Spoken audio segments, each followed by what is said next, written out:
Anyway, babatiin pa ho natin yung iba mamaya. So pag-usapan po natin yung inihain naming kaso sa Korte Suprema. Ito po yun, yung aming petition for certiorari and prohibition.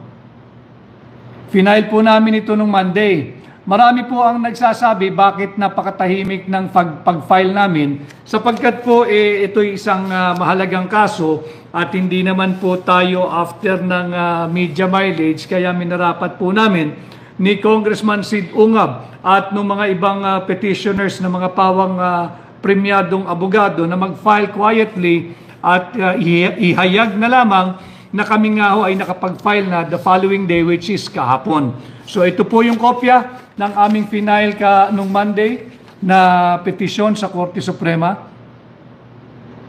Petition for certiorari and prohibition. Ito po yan. At ating pong balangkasin ngayon ang pagsisinungaling nung mga nagtatanggol dito sa usapin ng unconstitutional 2025 budget dahil nga po sa unang beses pa lang tinanggi nilang may blanco daw yung Bicameral Conference Committee report. Tinanggi nila na wala raw pong blanco, walang illegal sa proseso at walang unconstitutionality na naganap doon sa pagpasa ng General Appropriations Act na siya na nga po ngayon ay batas na. Unahin po muna natin, ito po yung kopya ng Conference Committee report. Makikita po natin para po it's a bit of a lecture, pilitin natin pasimplihin Ito po yung pagpapatunay na na-file po ito sa Bills and Index Service ng House of Representatives. At ang final po nila, ito po yung title. Basahin ko po Ang title niya, An Act Appropriating Funds for the Operation of the Government of the Republic of the Philippines from January 1 to December 31, 2025. Ito po yung produkto ng Bicameral Conference Committee report. Sabi po nila hindi final ito, pero final. You do not file something that is not final sa House Bills and Index Service. Yan, malinaw yan. At the same time, makikita po ninyo yung mga kongresista na pilit nagtatakip ng pinakamalaking anomalya, yung biggest money heist ever in the history of the Philippines, 6.325 trillion pesos po. 6.325 trillion pesos. Ito po yung kanilang rinatipikahan, inaprubahan, pirmado at inihain niya po dito sa House Bills and Index Service. Ito po yan, kitang-kita dyan. Pirmado po, sapagkat nais kong paalalahanan yung mga nagsisinungaling na kongresista, silipin po ninyo yung sarili ninyong House rules. Yung rules po ng House of Representatives, specifically yung Section 63 at saka yung Section 64. Sabi po sa inyong sariling rules diyan sa House of Representatives, pagkatapos na yung Conference Committee report, kinakailangan pirmahan ang bawat pahina. Ayan po pirmado. Yung bawat pahina, pirmado. Mga kababayan, pirmado. Tapos, makikita naman natin, pirmado, bawat pahina, pirmado, at makikita naman talaga na ito'y pinirmahan Malinaw po yan yung last page. Pirmado po yan. I hope nakikita ninyo malinaw. Pirmado ho ito, mga kababayan. Pinag-uusapan natin dahil mahalaga na pag-usapan natin ang kung paano sinalaula ang proseso ng pagpasa ng budget. Ito po yung mga pumirma. Para kilala ho ninyo, dahil tayo sa hakbang ng maisog, incidentally ay nagdiwang po ng unang taong anibersaryo ng hakbang ng maisog kahapon sa mga maisog. Happy anniversary po sa inyo. At patuloy tayong lumalaban at nananawagan ng transparency and accountability. And this is the reason why I am showing you this copy of the Bicameral Conference Committee report. Ito nga ho, pirmado ang bawat pahina at makikita ninyo na tuloy-tuloy ho yan eh. Pirmado po yan eh. At ipinakita ko na rin po sa aking isang page yung mga blanco. So, talakayin po natin. Merong isang mambabatas na ginagawa pong bobo ang mga Pilipino. Masaklap, masakit, sapagkat patuloy po tayong binubudol, ninanakawan ng trilyong pisong halaga, tapos ginagawa pa tayong bobo. Ang sinasabi ho kasi, nung mambabatas na yan na taga Marikina, hindi ko kasi matanggap eh. Congresswoman Stella Kimbo, hindi ko matanggap na ginagawa mo naman bobo, ma'am, yung mga Pilipino. Huwag mo naman gawing bobo ang mga Pilipino. Kaya ako nagkakaroon ng ganito diretsyong ugnayan sa mamamayang Pilipino sapagkat sinisikap ko hong pasimplihin yung mga usapin. Tingnan po nyo yung sinasabi niyang may omnibus motion daw na pinahintulutan, yung kanilang technical staff na mag-effect, authorized to effect o gumawa ng correction. Tatlong bagay lang ho yung sinasabi ron eh. Binigyan nila ng otoridad na gumawa ng correction sa typographical, grammatical, and or printing error. Malinaw po yan. Ito po yung sinasabi niya. Tama siya. Oh. May omnibus motion. Pakibasa po ninyo. Binilugan ko po kung ano lang yung pwedeng gawin ng kanilang technical staff. Malinaw dyan, they are authorized, the technical working group or the technical working staff of the Committee on Appropriation of the House and the Senate Finance Committee to effect corrections like typographical, grammatical, and printing errors. Tanungin kita, Congresswoman Kimbo, typographical ba yung blanco na may tuturing? Typographical ba yan? Grammatical ba yan? Printing error lang ba yan? Hindi ba substantial abandonment of a sacred duty and sacred mandate to safeguard every centavo of the people's money? Paano mo ngayon sasabing typographical yan? Paano mo ngayon sasabihin grammatical yan? At paano mo sasabihin printing error yan? Isang pahina pa lang ho yan. Yung succeeding pages po natin, magpapakita. Napakita ko naman ho pero para lang sa ating diskurso ngayong gabi. Para lang ho patunayan natin na kung talaga nagsisinungaling itong mga ito. Ito ho. Typographical ba yan? Pakibasa po ninyo. Pakibasa po ninyo. Pati yung mga trolls at yung mga bashers, welcome po kayo sa aking pahina para bibigyan ko po ng linaw ang inyong kakitiran ng pag-iisip. At dito ho kayo manood sa aking pahina at dito may mapapala kayo at may matututunan kayo every time I go live. Yan po. Kahit po nagpapabayad kayo sa inyong mga principal, sige na lang, libre ho kayo rito, libre lecture dito para man tumalas-talas kayo at meron namang mapala ang lipunan sa inyo. So ito ho yan. Matatawag nyo ho bang typographical, grammatical, or printing error? This is just 3 of the 13 pages showing the 28 line items na iniwang blanco. Ano ho ngayon ang implikasyon nun? Bakit tayo nagsampa ng kaso? Kagaya po nung aking previous live, sinabi ko na po sa inyo na yung kahalagahan ng Bicameral Conference Committee Report, ito po ay mahalaga sapagkat itong pundasyon. Ito ang basihan doon sa tinatawag nating GAB, yung General Appropriations Bill. Ito po yung naging basihan kasi final po nila Pagkatapos po nitong Bicameral Conference Committee, magiging General Appropriations Bill ang tawag po rito. Printing na lang po ito. Wala na hong gagawin dapat dito. Printing na lang. Printing na lang, ililimbag na lang into a GAB form, yung General Appropriations Bill. At yung General Appropriations Bill na yan po yung trinatransmit sa tanggapan ng Pangulo ng Republika ng Pilipinas. Kaya aking lilinawin at muling mariing itatanggi yung una nang nagsabi na fake news daw na may blanco sa GAA. Tama po, fake news ang Malacanang nung sinabi nilang may blanco sa GAA. Dahil wala po kaming sinasabing GAA.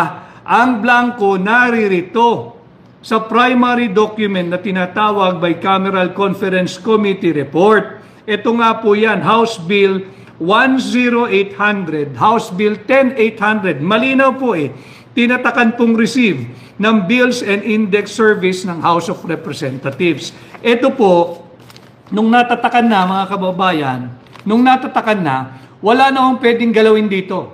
Tapos na Pirmado, ratipikado, aprobado, at ito po ay final sa Bills and Index Service ng House of Representatives. Ang tanging gagawin na lang po rito mga kababayan ay printing. Printing na lang Wala nang pwedeng maggumalaw dito. Walang dagdag, walang bawas. Tapos na po Talakayin natin ngayon yung pagsisinungaling ni Congresswoman Stella Quimbo. Sapagkat sinabi niya, ito raw po yung pagpuno ng patlang ay mere typographical, grammatical, or printing error. Ang ibig pong sabihin ng typographical, grammatical, or printing, wala pong exercise of discretion doon. Hindi pwedeng mag-exercise ng discretion kung sino man pong hihipo ng mga dokumentong yan. Sapagkat tapos na Only Congress can pass an appropriations bill. Kaya nga po hindi ba, binalangkas natin ng isang araw, sinasabi ko sa inyo, malinaw sa ating Article 6, Section 24 of our 1987 Constitution na ang lahat po ng appropriations bill shall originate from the House of Representatives and no other. Bakit sa House of Representatives? Bakit sa mga kongresista?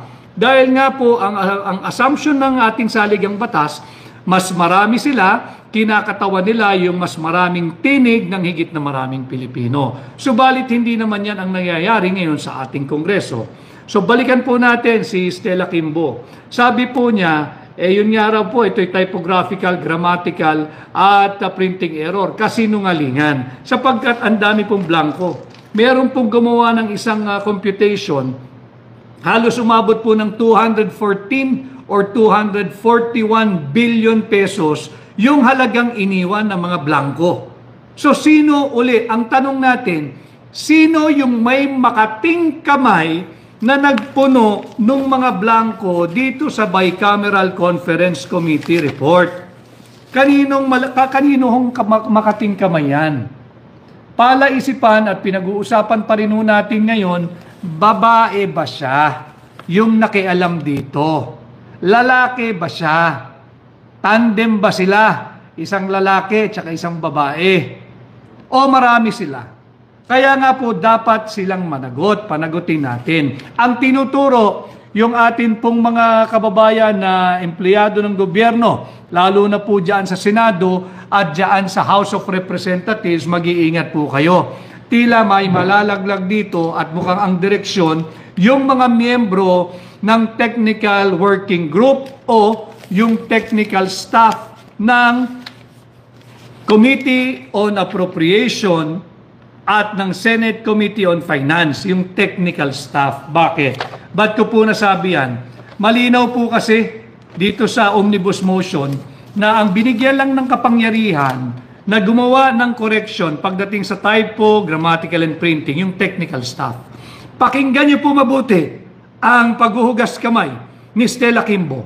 Ang sinabi niya, yung technical staff daw ang maaaring naglagay ng mga figure sapagkat meron daw po kayong authority na gumawa ng typographical, grammatical, and printing errors. Hindi niyo pa ba naaamoy? Papunta na sa inyo at tila ilalaglag kayo. Kayo may ipit dito. Kaya kung minumulat ang inyong isipan sapagkat mga kababayan, lalo na yung empleyado ng House at ng Senate Finance Committee, yung technical staff, tatandaan ninyo, wala kayong authority, wala kayong personality, at wala kayong karapatang makialam dyan. Ang kasalanan po ninyo, kapag talagang kayo ang nagsulat ng mga halagang yan, huwag ho kayong galalain, hindi nyo po kalaban. Hindi ako naniniwala na mga miyembro ng technical staff o technical working group ng mga Committee on Appropriation ng House of Representatives at Committee on Finance ng Senadong gumawa niyan. Hindi ho gagalaw yung mga yan. May nag-utos sapagkat alam mo nila mananagot sila sa batas. Yan po ay falsification of legislative document. Yan po ay usurpation of authority. Hindi naman kayo mambabatas eh. Wala naman sa saligang batas na pwedeng gumalaw ang Bicameral Conference Committee staff, technical working staff, pagdating sa final, ratified, passed, approved, and signed na final Bicameral Conference Committee report. Wala po kayong kapangyarihan. At yan din po ay falsification of legislative proceedings at maaari din nga pong usurpation of authority. So makikita natin kawing-kawing na kasong kriminal. Huwag ho kayong pumayag na kayo ang ilalaglag. Dapat natin panagutin kung sinong yung makating kamay na nakialam at naglagay ng mga figures o halaga dito sa napakaraming blanco na ginawang batas ngayon at pinirmahan at pinapirma kay Pangulong Bongbong Marcos. Dapat malinaw ho tayo rito.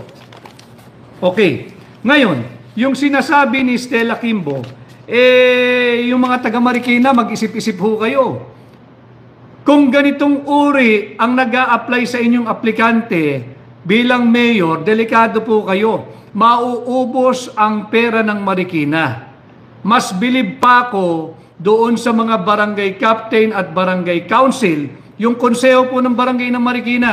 Nagse-seminar po yan. Sigurado ko marunong magpasa ng budget yan. Pag-usapan po natin yung mga barangay tanod, tanong ninyo sa inyong kapitan, tanong ninyo sa inyong barangay treasurer, barangay secretary at mga barangay kagawad. They are very good and they are very prudent and they are very mindful of the law on how to properly pass their annual barangay budget. Hindi kagaya ng pagsisinungaling nito ni Stella Kimbo.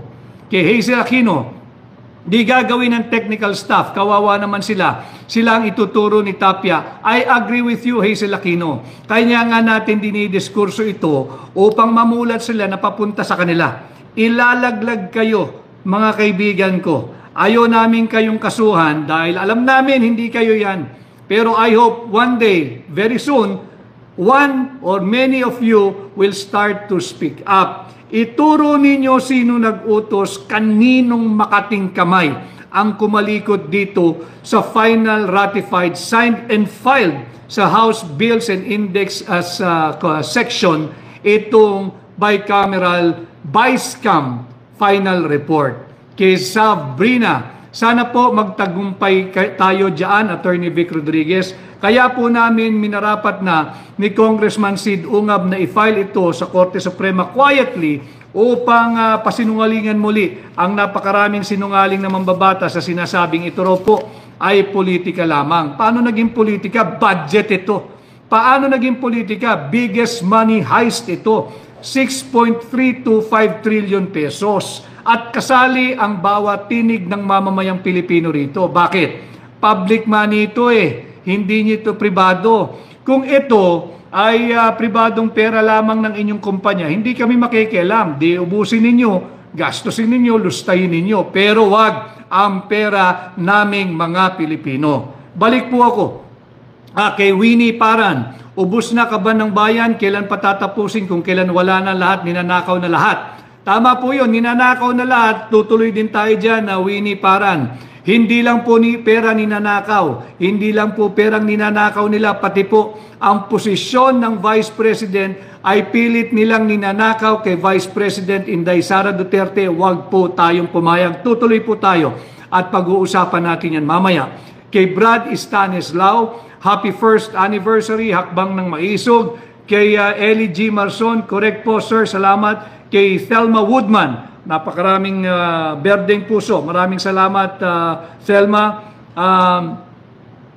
Kay Lee Lesta, attorney, pa-explain po uli ng corruption na may, tama po ba, ibababa nyo sa 10 million yung basihan? Yung plunder law po iyon. Bilang senador ninyo, amendahan ko yung plunder law, from threshold na 50 million, ibababa ko ng 1 million. Dahil sa ginawa nila rito sa ating budget, malaki na po yung 10 million. 1 million lang. 1 million at pag nagawa na po natin yan, sususugan ko pa po ng isang panukalang batas na ibalik ang death penalty sa lahat ng magnanakaw ng pera nating mga Pilipino. Yan po yung aking gagawin bilang senador ninyo. Kaya Evelyn Pedersen, bakit daw hindi sinali ni Attorney Vic si BBM sa kaso? Sana daw sinali na.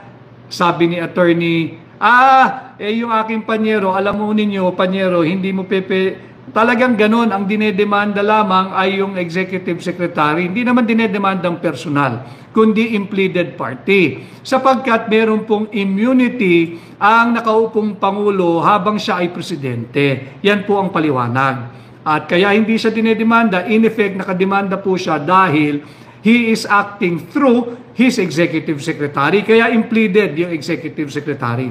Procedural po ito sa batas. So anyway, balik po tayo. Wala pong authority yung mga miyembro ng technical working group o technical staff ng House of Representatives Committee on Appropriation. Wala pong authority ang mga staff ng Finance Committee ng Senado. Kaya hindi po paaaring sila ang may makating kamay na gumawa at gumalaw ng ating budget. Paliwanag ko pa po ng mas maigi at mas mababaw. Yung mga kapatid nating Tricycle Operators and Drivers Association, yung TODA, yung mga driver po ng tricycle, kahit po yung mga driver ng jeepney, yung ating mga kasama sa masa, yung Jeepney Operators and Drivers Association, yung Tricycle Operators and Drivers Association, meron po kayong koleksyon, hindi ho ba, sa inyong association? Nagtutulong-tulong kayo, nag-aambag-ambag kayo. Gumagawa din kayo ng budget ninyo for the year. Alam nyo kung paano gumawa ng budget. Huwag ko kayong gagaya kay Stella Kimbo. Walang blanco sa inyong budget. Imagine ninyo itong ating mga kaibigan sa TODA at sa mga Jeepney Operators Drivers Association.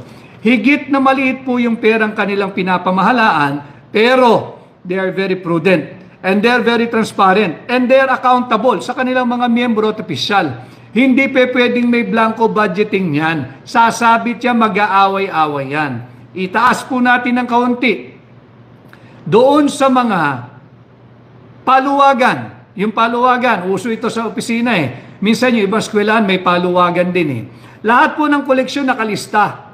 Lahat doon ng nagbibigay ng contribution sa paluwagan nakalista. Para nang sa ganun, sa araw na sasahod na, kung sino man yung number 1, 2, or 3, buo po yung kanyang sasahurin. Meron silang proper accounting. Walang kasali sa paluwagan na papayag na merong blankong miyembro na hindi nagko-contribute o kaya hindi mo alam magkano kinontribute o kung kailan nag-contribute. Yan po ang tamang budgeting. Ganon din po sa elementary. Kaya nga nag-e-elect tayo ng treasurer sa high school, sa college. Kaya po tayo may class officers at treasurer.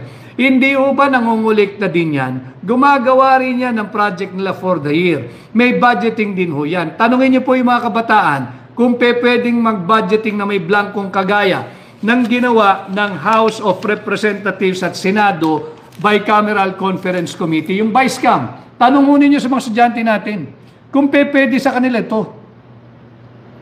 At tumungo din po tayo doon sa mga homeowners association, pati po yung mga condominium association, yan, lagi nagbabakbakan dyan, mainit yan. Tanong po ninyo sa kanila, kung papayag silang merong blanco yung kanilang koleksyon. Tanong po niyo sa kanila, kung papayag yung mga miyembro na blanco yung disbursement ng treasurer or ng mga opisyal ng homeowners association or condominium association, kung papayag silang blanco yung disbursement pagdating sa mga ginagastos nitong pera ng homeowners association o dili kaya ng condominium association. Imaginin po ninyo, linuloko tayong tahasan, harap-harapan po yung pambubudol. Huwag po tayong pumayag, pushback po tayo mga kababayan. Hindi katanggap-tanggap yung palusot ni Congresswoman Stella Kimbo. Hindi katanggap-tanggap yung pambubudol, harapan, tahasan. Hindi po totoo na ganito yung normal na proseso ng budget. Ulitin ko maganda ho, kahit saan po ako nagpunta. Kanina ho ay ako'y nakatakbo nung umaga. ang dami ko nakasalubong sa kalsada, ordinaryong tao. Alam mo ninyo, nagpapasalamat sila, pinag-uusapan na ho nila budget.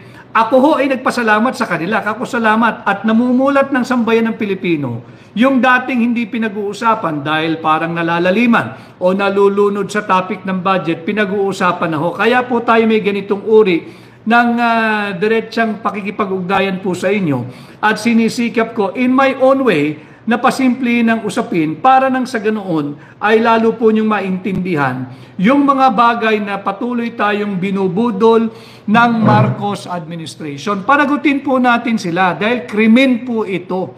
Sino yung makating kamay na pumuno ng mga patlang? Sino yung mga makakating kamay na pumuno ng blanco? Yun po yung malaking usapan. Agad-agad kasi sumagot ang Malacanang. Tinawag na sinungaling si Pangulong Duterte. But after that, wala na ho tayong narinig sa kanila. Siguro na himasmasan at sinabing, hindi naman sinabing blanco yung GAA. Ang sinabing blanco, ito nga pong Bicameral Conference Committee report. Ito po yun. Ito po yung blanco. At nung simula, yung mga senador, sinasabi, wala raw blanco. Anong tawag nyo rito? 13 pages po lahat ito. Nakatiklo po lahat. 13 pages po ito. Pirmado, ratipikado, aprobado. At inihain sa House of Representatives Bills and Index Service. Malinaw po yan eh. Hindi nila pwedeng sabihin, grabe ho ang pangbubudol sa atin. Mga senador na ito mga senador na ho ito. At yung mga kongresista, wala raw hong blanco. Nung unang araw na sumabog itong napakalaking anomalya, bandang uli, gina-justify na po nila. Bali, wala raw po yung blanco dahil hindi naman po final. Bubudulin na naman ho tayo. Kaya ako merong ganitong diretsyong pakikipag-ugnayan sa inyo. Ginagabayan ko ho kayo. This document is not an innocent piece of paper. Meron pong evidentiary value ito. Kaya sinama po natin ito sa ating petisyon sa Korte Suprema. Sapagkat malinaw po sa ating saligang batas na dito ang basihan ng ating GAB. Ngayon, yung GAB, yung General Appropriations Bill, kung sasabihin nila na merong figures doon at walang blanco, maraming salamat dahil talagang inaamin ninyong merong nakialam. That is a criminal violation. That is a crime against public interest. That is falsification of legislative document, falsification of legislative proceedings, and usurpation of authority, among others. Napakarami pong criminal case niyan. Kaya maraming salamat sa inyong pag-amin na simulan natin sa Malacanang, walang blanco sa GAA. Salamat. Sinabi ng House at ng Senado, walang blanco sa GAB. Salamat. Ito po ang ebidensya. Slam dunk evidence. Ito po, nagsusumigaw, napakaraming blanco, 13 pages, 28 line items amounting to 200 plus billion pesos ang iniwan ninyong blanco. Ganyan ba ang proper budgeting? Tanungin po ninyo, yung gumagawa ng paluwagan, yung neighborhood association, yung condominium association, yung ating mga kapatid na miyembro ng TODA, ng Jeepney Operators Drivers Association, kung ganito ang tamang budget. Sasabihin nila sa inyo, mali kayo. Hindi kayo dapat naging congressman at senador, hindi kayo marunong ng budgeting. Si Annie LN-E, tama ba? Grabe ni hindi ma-mention niya sa Tuwadcom, super iwas kaya if ano-ano na lang pinag-uusapan nila. Wag ho kayong ma-distract. There is an open and deliberate attempt to veer away dito sa napakainit na usapin. At ang isa nga pong pantakip nila rito, alam ho ninyo kung ano, tinatakot na naman nila si Pangulong Duterte sa ICC. Pansinin ninyo, pag merong lumiliyab na napakalaking apoy, gagamitin nila yung issue ng ICC para malihis ang usapin sa kanilang anomalya. Subok po yan. Sinubukan nila rito pero hindi tayo titigil dito. Mahaba pa po ito, marami pa po kaming isasampang kaso. Inuuna lang namin ang pag-question sa constitutionality at hahabulin po natin lahat ng dapat managot. Si Antonio Halina, Attorney, yung pumirma sa BICAM report na blanco, sila po ba makukulong? Pagka nalaman po natin, pero sana magsalita yung mga miyembro ng technical staff kung sino. Kung may nag-utos sa kanila, sigurado yan, hindi gagalaw yan on their own. May nag-utos dyan. At kung hindi naman sila, tingnan po ninyo, hindi gagalaw ang technical staff. Merong nakialam dito, may makating kamay. Maaring sa Senado, maaring sa House of Representatives, at hindi malayo na sa Malacanang ginalaw ito at pinuno yung mga patlang. Kaya nga atin silang pinapanagot, humihingi tayo ng transparency at humihingi tayo ng accountability. Wilfredo Roche, Attorney Vic, nasa likod mo buong sambayanan. Maraming salamat, Wilfredo, at kailangan nga namin ng tulong ninyo, kami nila Congressman Sid at yung mga kapwa nating abogado na kasama nating nag-file din. Nais ko lamang po silang kilalanin, ang mga matitikas na abogado, may isugo itong mga ito at magagaling na abogado. Si Rogelio Mendoza, si Benito Ching, si Redemberto Villanueva, si Dean Roseler S. de la Peña, si Santos Catubay at si Dominic Solis among others. Marami pa akong gustong sumama, subalit siguro yung other cases welcome po yung mga abogadong nais din na maghatid ng kaso sa Korte Suprema. Si Pretty Vanji, paano kung walang pumirma sa panukalang batas na death penalty? Paano nyo mapapasa yun? Or di ba siya natatakot kung ma-frame up siya at sa kanya gamitin yung batas na yun? Hindi ako natatakot sa frame up dahil wala po ako sakit sa pera. Hindi po ako mukhang pera kagaya ng mga mambabatas natin na kahit blanco pinipirmahan. Tama po si Pangulong Duterte. Walang ibang paliwanag dito. Blank check po ito. Blank check ito. Pinirmahan, bahala ka kung anong amang gusto mo ilagay. Anong tawag doon? Ba't sila nagagalit? Hindi ba't blank check ganun? That is how a blank check operates. That is the effect of issuing a blank check. Similar to passing a final bicameral conference committee report, which is the basis of the General Appropriations Bill na blanco. Blank check po may intulad dito. Kaya wag ho kayong do not shoot the messenger. Wag kayong magagalit sa mensahero. Dapat nga, kung totoong inosente ang Malacanang, dahil sinasabi nila hindi raw sila mananagot at wala silang pananagutan dahil sila inosente, dapat nga magpasalamat kayo kay Pangulong Duterte.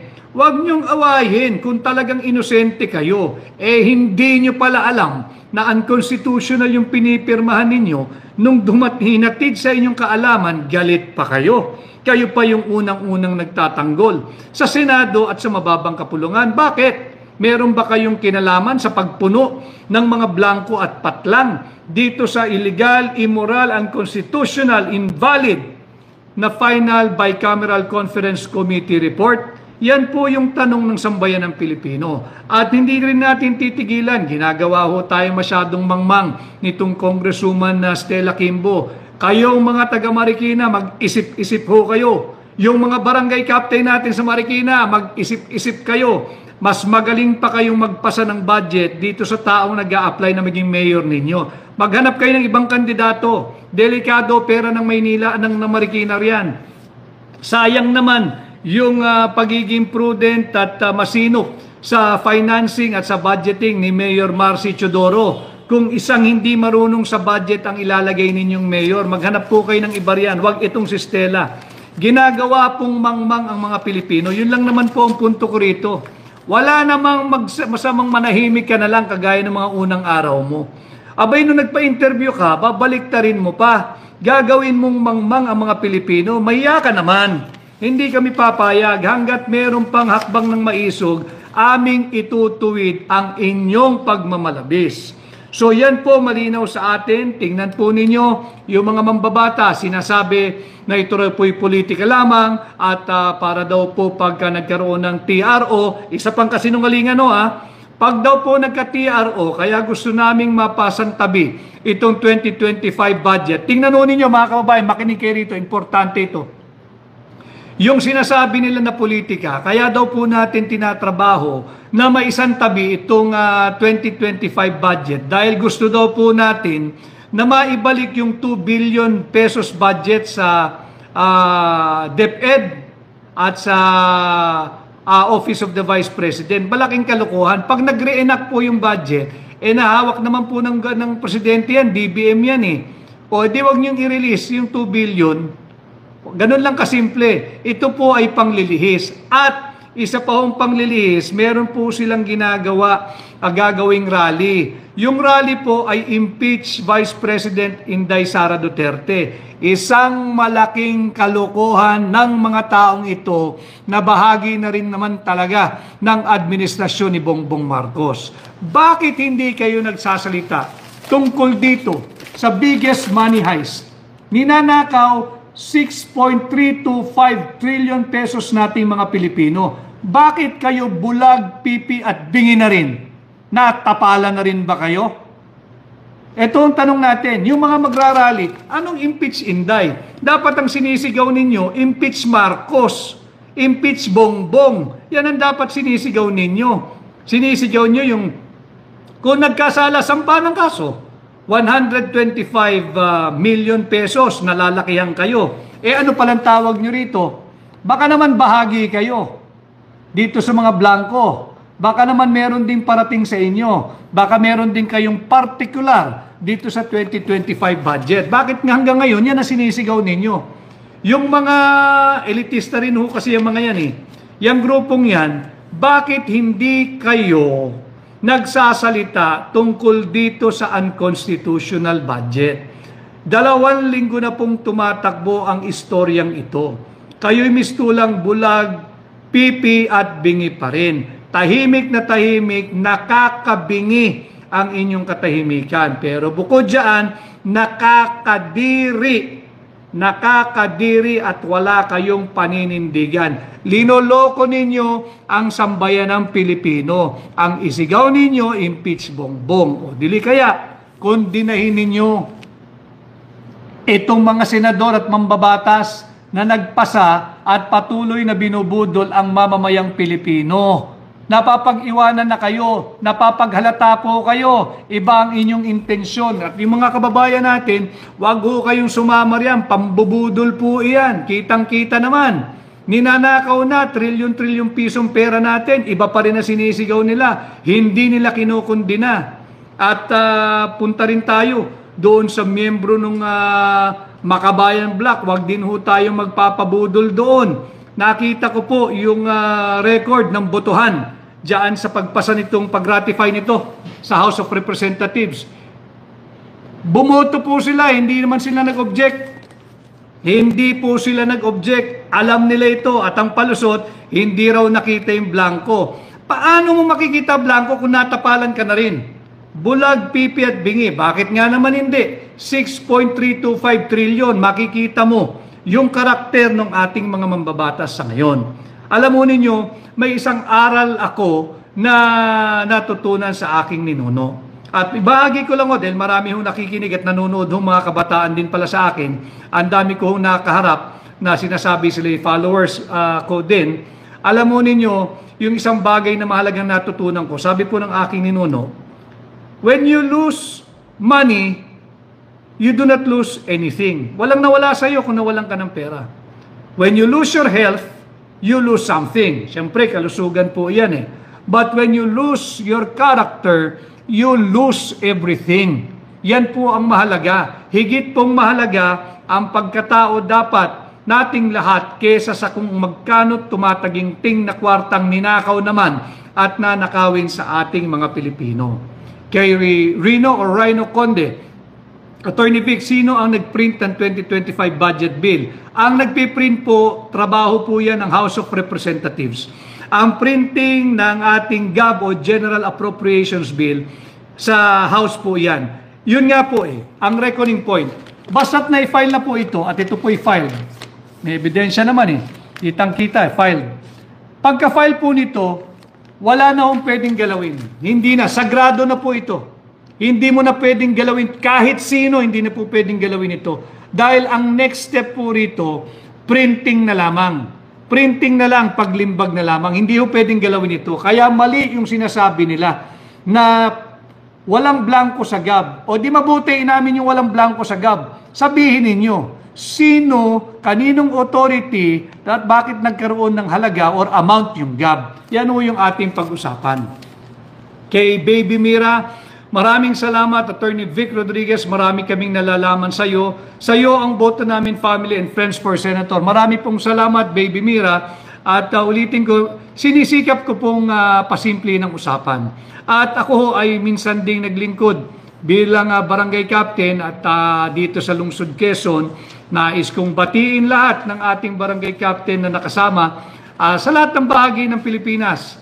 Alam mo ninyo, saludo ko sa inyo sapagkat marunong ho kayo magpasa ng tamang budget. Tanungin po ninyo, ang lahat ng barangay officials, marunong po sila magpasa ng budget. At walang matinong barangay official ang magsasabi na yung kanilang konseho pag nagpapasa ng budget, blanco. Bawal po yan. Bawal na bawal yan. Makukulong po kayo dyan. Kaya sinisikap ng mga barangay council na merong halaga kada item. Ngayon, yung ating mga konsihal sa munisipyo, yung ating municipal council na pinamumunuan ng mga vice mayor, kamusta po kayong lahat, yung League of Municipalities of the Philippines, yung ating pong mga konsihal sa syudad at yung mga city vice mayor, mabuhay din po kayo dahil marunong kayong magpasa ng budget ng inyong konseho at ng inyong syudad. At ganun din po yung ating mga board members sa probinsya at yung ating mga vice-gobernador. Congratulations, mabuhay po kayo dahil kayo ay marunong magpasa ng tamang budget. Huwag ho kayong makikinig kay Stella Kimbo, makukulong po kayo. Hindi po marunong yun at marunong po yung mambudol. Kita naman ninyo, huli na, bistado na, pinagtatakpan pa. Pati yung mga senador. Kaya nga po sabi namin ni Congressman Sid Ungab, yung mga senador na pumirma at yung mambabatas na pumirma rito, hindi nagsasalita, kasabwat po iyan. Kasabwat po iyan. Paliwanag nila bakit sila pumirma, blanco. May isang senador na unang-unang lumabas at nagpapaliwanag pa na hinayaan daw niya yung kanyang mga staff na sila nang bahala. Yung po'y pag-amin. Pag-amin po yun. Yan po'y falsification of legislative document. Sasabit ka riyan. At yung mga staff mo, huwag mo namang ilaglag. Trabaho mo yan, ikaw ang senador Ulitin ko, i-demote mo yung sarili mo, ikaw ang maging staff. At i-promote mo yung staff mo na inutusan mo maglagay ng halaga at mag-aproba at mag-exercise ng kanyang discretion. Siya ang gawin mong senador. Umalis ka riyan, hindi ka bagay riyan. Bakit pagka-hearing kay Alice Guo, pati kung saan nag-aral si Alice Guo, alam mo, bakit yung mga school record, birth certificate ng mga ninuno ni Alice Guo nasa liksik mo, bakit pagdating sa trilyong pisong budget, bulag, pipi, bingi ka, pirma ka lang ng pirma? Yan ang ipaliwanag mo. Yan ang ipaliwanag mo. Huwag ka magtago doon sa yung staff mo ang inutusan mo. Hindi trabaho ng staff mo yan. Hindi naman sila sumasahod ng kagaya ng sahod mo Wala naman silang pork barrel na kagaya mo Wala naman silang AIX at AKAP na katulad mo So yan ang dapat mong ipaliwanag. So yan po yung ating pinag-uusapan. Kay Warlita de la Cruz, mabuhay ka Warlita. Thank you Attorney Vic Rodriguez, ikaw ang tunay na maisog laban sa mga buhaya, kaya proud to support you for Senator. Maraming salamat Warlita. At kay Jonathan Santiago Halbuna, si Jay, happy anniversary maisog, mabuhay at salamat.